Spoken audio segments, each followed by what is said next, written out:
וכל כלה. בשישי בשבת 14 לחודש מרחשוון שנת 5771 לבריאת עולם לבניין שלום בונים פה עיר בית שמש ענן שדה החתן שמעון היו בן הרבי יצחק על משפט אברג'יל אמר לה לכלה בתולתה הורתה לה אל תראה בת הרבי פרוספר היו למשפט לבית אבו חסר רבי לינתו כדת משה בישראל וענה במנרה ובסייעתא דשמיא אפלח והוקיר ואזון הפרנס והכלכל והסובר מחסי ידכי כהלכת גוברין יהודאי דפלחינו מוקירים וזנים וזנפזין ומכלכלים וסוברים וחסין לשום בקושתה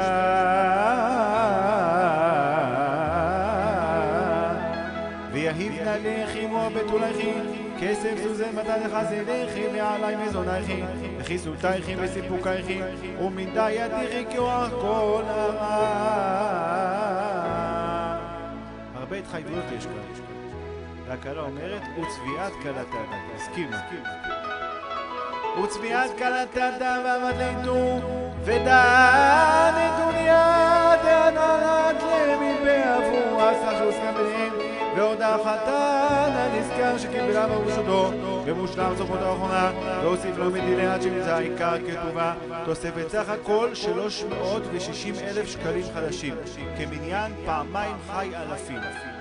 חיי חיותו כפול 2 הוא נותן להסכם הזה.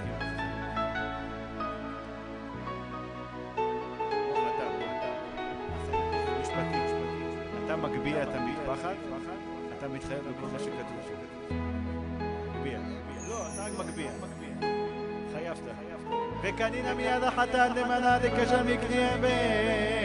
וגם נשבע שבועה חמורה בתקיעת כף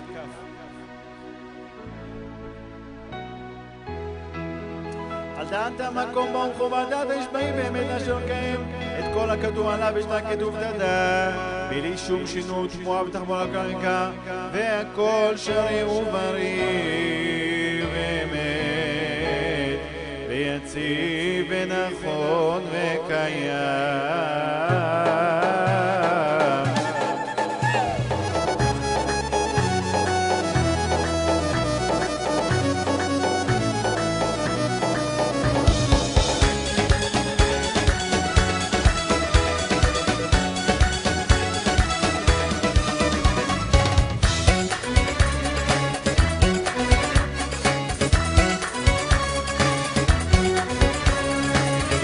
Hata